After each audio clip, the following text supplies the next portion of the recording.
I worry. You never show up late, and you don't make mistakes. I'm not in a hurry, no. I'm walking at your pace, 'cause you showed a better way. In the night, I won't be afraid.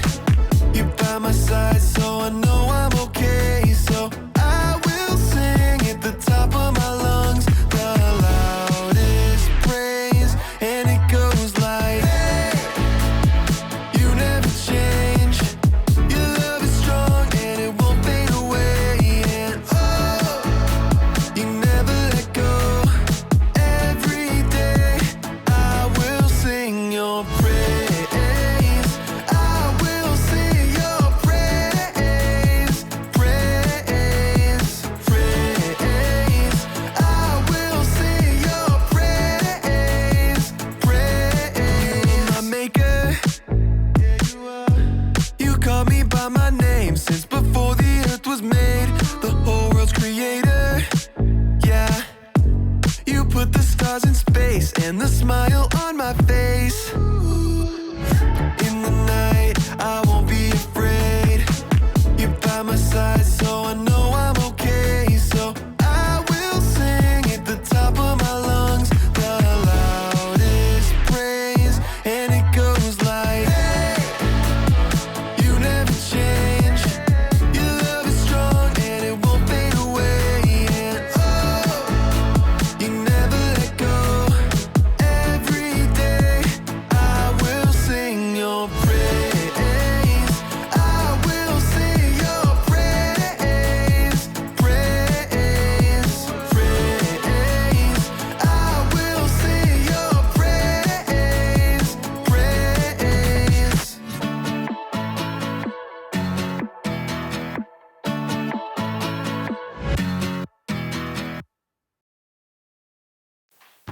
Welcome to the Story Lab. This week we're talking about integrity while we take a look at what's on the inside. Candle? Oh. Ugh. Blah. Missed some.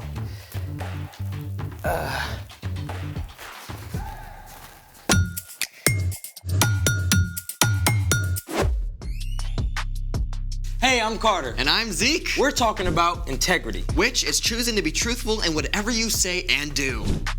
What's up with the costume? Oh, we're putting on this fall festival for the little kids in my neighborhood, and I've stayed up late the last 3 nights researching the best costume. You're really into this, aren't you? It's all I can think about. So, what are you? You can't tell what I am?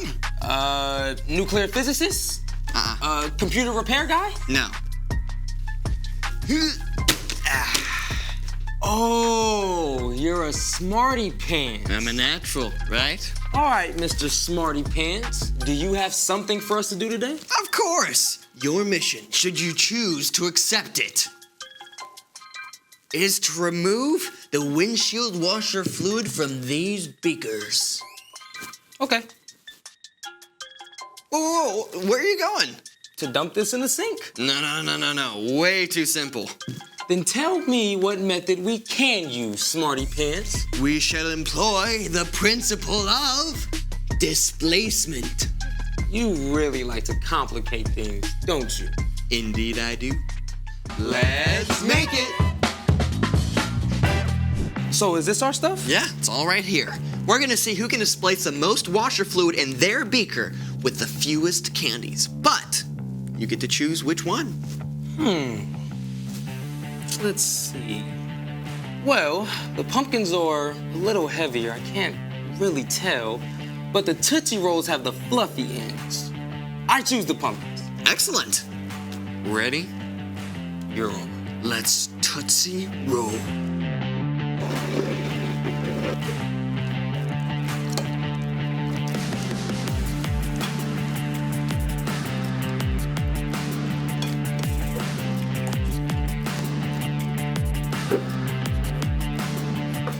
Okay, obviously you were done faster than mine. Right. Okay. How many pumpkins did you have to use? 183. Oh, How about you? pretty good. I only had to do 113. 14. Tootsie Roll hold dominion over displacement. Displacement occurs when an object enters liquid, pushing out the liquid to make room for itself. The object pushes out a volume of liquid equal to its own volume. Good in, bad out. Speaking of which, it's time for The story before the story. Today we're in the book of Philippians. Philippians is one of 21 letters in the New Testament. The leaders of the early church wanted to teach Jesus followers what was true, and they often wrote letters to do that. The Apostle Paul sent one of these letters to the believers in the church at Philippi. Paul had spent several months in Philippi as the new church grew in the home of a woman named Lydia. But around 10 years later, Paul was arrested. While Paul was in prison, the church in Philippi sent a messenger with encouragement and financial help. Which is where our story starts. Take it away. Hey everyone, I'm Brian. Paul had been arrested and sent to Rome to stand trial before Caesar. But for 2 years, while he waited, Paul was able to continue teaching about Jesus even though he was chained to a guard the whole time. Now, during this time, Paul wrote many letters to the new churches he had helped to start. Often he wanted to correct false teaching or to help solve a crisis in the church. But the Philippian church was a different story. Not only were the new believers growing in their love for Jesus and each other, but they even sent help to Paul in prison. Paul's response to them overflows with joy. I thank my God every time I remember you. In all my prayers for you, I always pray with joy. Toward the end of the letter, Paul reminded the believers how to keep growing in their peace and joy in Jesus. Finally, my brothers and sisters, always think about what is true. Think about what is noble, right, and pure. Think about what is lovely and worthy of respect. If anything is excellent or worthy of praise, think about those kinds of things. Wow. Paul packs so much into that one single verse. You might think about it like a healthy diet. Your doctor or a teacher can tell you what you need to eat for your body to stay healthy and active: veggies, fruits, grains, and protein. But Paul was telling the Philippians that there's a healthy diet for their minds. We're supposed to take in and think about things that are true, noble, right, pure, lovely, and worthy of respect, excellent, or worthy of praise. Sounds simple, right? Just control your thoughts. But it's not as easy as that, so let's give it a try. Okay. Do not think about the world's cutest baby elephant. Don't do it! I said, stop that! Okay, so did you manage not to think about a ridiculously adorable baby elephant? Yeah, me neither. After all, it was right there in our faces. See, that's how our brains work. What we put into our minds most often is what we end up thinking about. Every day, our brains are bombarded with images and ideas, YouTube ads, news about terrible things happening in the world, that weird sandwich mom put in your lunch, that kid who gave you a funny look on the bus. Before you know it, you're mired in a stew of anxious thoughts and irritations, and you feel awful without any idea why. Paul knew all about that. He knew that God designed our minds for a healthy diet of good thoughts. But it will not happen by accident. You have to choose every single day what you put into your mind. Paul outlines the mind diet like this. We should all think about things that are, first of all, true. Now, it's true that this broken world is full of hard things. But the bigger, greater truth is that God made you. God knew you and loved you before the world even began. God will always forgive when you ask and will always be with you. And God can work out even the most difficult things for good for those who follow Jesus. Okay, next up in our mind diet, think about things that are noble, right, and pure. It's not always easy to do the right thing, but it sure helps when you choose to be around people who make good choices. You can also pay attention to the stories of people in Scripture, in history, and even now, who live in a way that honors God and shows love to the people around them. This doesn't mean you have to pretend nothing's wrong in the world or even in your life, but you can choose to put your focus on what's right instead of what's wrong. Let's check out what else to put in our brains. Think about things that are lovely and worthy of respect. Now, something that's lovely is delightful. It might be grand, like a mountain view, or simple, like a bird hopping across your path.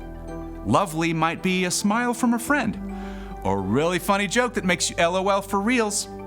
Lovely might be an awesome movie or a really cool song. Now, the final piece of our mind puzzle. Think about things that are excellent and worthy of praise. Excellence shows up when you take the gifts that God has given you and pour your heart into using them well. And you can keep your eyes out for people who are doing just that. A friend who can play beautiful music on the piano. A kid you know who has worked super hard to do the perfect cartwheel. Your teacher who manages to make each kid in the class feel loved. Paul wrote all this down for the Philippians nearly 2,000 years ago, but today, science has shown just how true it is. We often believe that how we feel is just out of our control. It's just what happens to us. But scientific studies show that almost half of feeling happy and peaceful depends on your thoughts. That should be a huge encouragement. You can change how you feel by changing your thoughts. Paul goes on to add that when we do that, The God who gives peace will be with you. yeah, it takes practice, but choosing what to put on our minds is the key to becoming more like Jesus as we grow in loving God and loving others. The end. Okay, my brain is spinning. Copy that. Yeah, it's a lot to take in. So, what's our part in the story? Well, you can't change what you're thinking until you actually know what's going on in your head. So the first step is to just pay attention to your thoughts. Especially if you're feeling anxious or frustrated. Ask yourself, what have I been thinking about? Is it true? And even if it's true, is it something that's helpful to focus on? Like trying to guess what someone's thinking about you, or stressing over a test that's not until next week. Yep. Then, once you've spotted an unhelpful thought, it's time to replace it. It's always good to start with the truth of who God is and how much God loves you. Then look for new things to focus on, like your cute baby brother or an awesome book you're reading. Or how you played so hard in your first soccer match even though you were nervous. Yep. It's also super important to pay attention to the things you're watching and listening to. Yeah, like movies and music. And YouTube channels, and books, and video games. They all affect what you're thinking about and how you see the world. So, think positive. Well, yes, but this is about way more than just trying to think good thoughts. When you follow Jesus, God sends the Holy Spirit to help guide you. We need power from God's Spirit to be able to change what's going on inside our heads. Now, that's a thought I can get behind. Me too. You got it. See you next time. So, here's the thing. Focus on what's true. By filling your mind with really good stuff. I don't think those are actually very good for your brain, and definitely not for your body. All things in moderation. Ugh, I missed it.